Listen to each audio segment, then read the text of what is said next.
समस्त को नमस्कार। आज संध्यार विशेष अध्याय आपन को स्वागत करुच्ची। आज जो कार्यक्रम आप देखुं ताहा प्रदीप जलु था। प्रदीप आम जीवन में जलु था एक विशेष अध्याय आज मुझे से अध्याय हूँ बुणीछु जहा काटबू ताहा।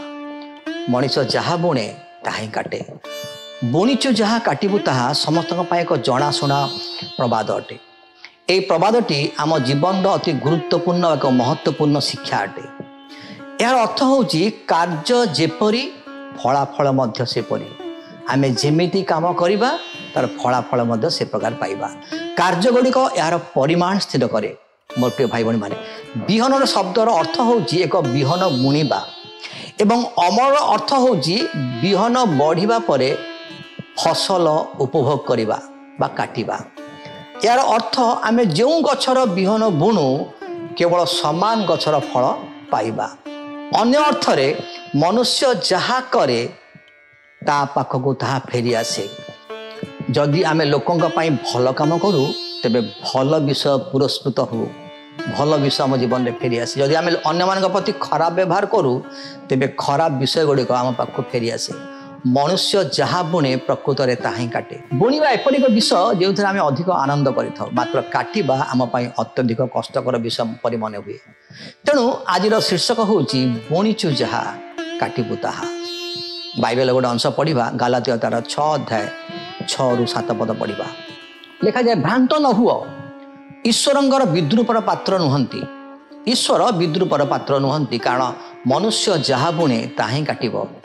जेणु जे अपना शरीर उद्देश्य बुणे से शरीर उत्पन्न क्षणीय शस्य काटिब, किंतु जे आत्मा उद्देश्य बुणे से आत्मा ठार उत्पन्न अनंत जीवन रूप शस्य काटिब। मनीष जहा बुणे ताही काटिब। लिखा होची भ्रांत न हुओ, कारण ईश्वर विद्रूपर पात्र नुहंती, कारण मनुष्य जहा बुणे ताही काटिब।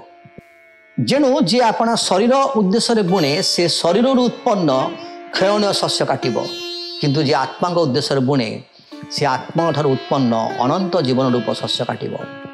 तेणु प्रिय मोर भाई भणी माने आमे निजको प्रतारित करिबा नाही। बाइबल कहे आमे निजको प्रतारित करिबा नाही। बाइबल प्रायतः आमर आत्म प्रतारणर समस्या विरुद्ध रे हमको चेतावनी देई थाए।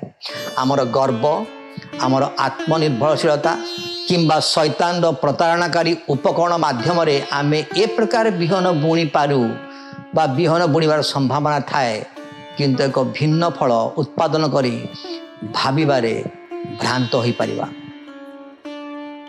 शैतान चाहे जे आमे से जो विहन चाहूची बुणीबा को आमे ताही बुणु एवं आमे शैतान प्रतारणाकारी उपकरण माध्यम रे आमे ए प्रकार विहन बुणी पारिबा आउ तार फलाफल किछि भिन्न हब।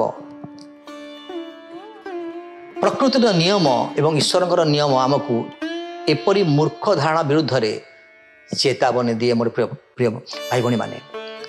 कारण ईश्वर प्रतारित नुहंती, ईश्वर प्रतारित हुअंती नाही। ईश्वर तांको नियम को बंचेबा को आमर प्रयास द्वारा प्रतारित हुअंती नाही। से देखंती, से जानती, से आमर उद्देश्य बुझंती। मोर प्रिय भाई भणी माने से देखुचंती, से जानती एवं से आमर उद्देश्य बुझंती एवं आम हृदयर लुकायित स्थान को से देखि पारंती, जहाँ बाह्यक लोक देखि पारेनी किंतु ईश्वर देखि पारंती। आमर दुर्बलता तांकु दुर्बल करिया पई आमर दुर्बल योजना कौन सी काम रे आसे नाही।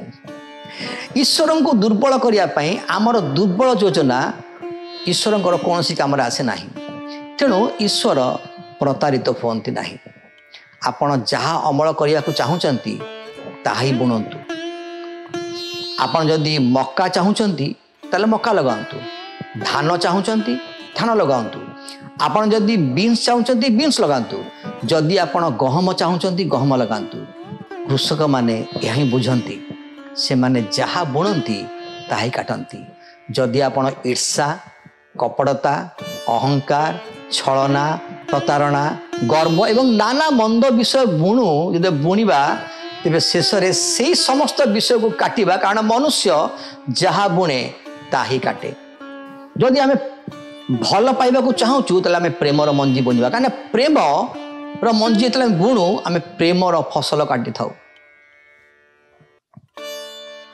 आम जदि सम्मान पाइबा को आशा करूँ तो सम्मान मध्य अन्य को आम प्रदर्शन करवा उचित जदि आम क्षमार प्रार्थना करूँ ताले क्षमा करने को प्रस्तुत रहा उचित आम जहाँ बुणु आम ताहा ही काटू आम बुणुवा छोटिया विषय ठार आमर अमल अधिक होता है मोर प्रिय भाई भाई मैंने आम छोटिया विषय बुणु एवं अमल कला बेले ताहा बहुत व्यापक होता है मकार गोटे बिहन एक किंबा दुई केन मका सहित एक विराट डाल से उत्पन्न करे गोटे छोटिया बिहन मकार जो से बढ़े विराट डाल होगी केना गुड़ा बाहर मकार केना गुड़िक बाहर तेणु मोर प्रिय भाई मैंने दया करुणा एवं बंधुत्वर छोट मंजी जहाँ आम प्रतिदिन बुणु थाऊ ता छोट मन हुए अमूलक परी मन हुए तथापि से मंजी गुड़िक वृद्धि पाई एक महानतार संभावना रे परिपूर्ण होई एक विराट कार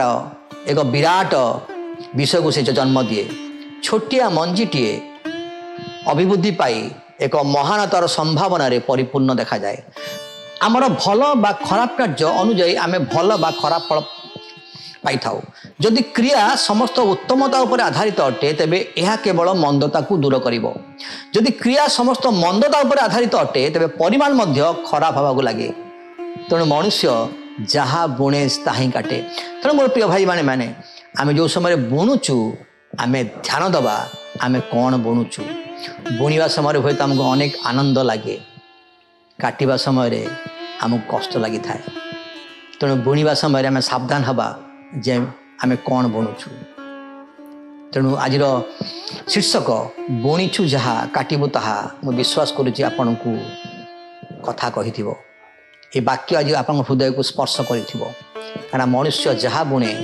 ताही काटे पुणी थे समस्त को नमस्कार।